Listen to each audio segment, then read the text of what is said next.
using the Sezzle in-store is pretty easy thing to do. Today, I'm going to teach you how you guys can use this Sezzle banking in-store. So for that, you need to have a credit card or a virtual card. So let me tell you how a credit card looks. A credit card looks exactly the same as virtual card. And what is virtual card? So virtual card is same as credit card, but it is digital. Which means it stays only in your phone and you can use this information from your virtual credit card to pay for any of the product.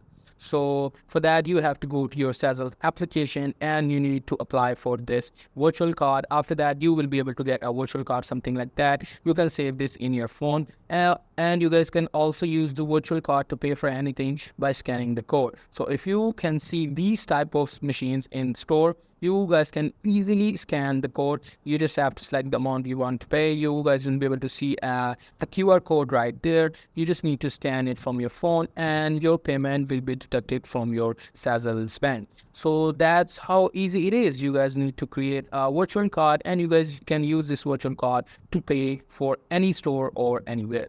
So that's pretty much it. That's how you guys can do it. Hope you guys find this video helpful.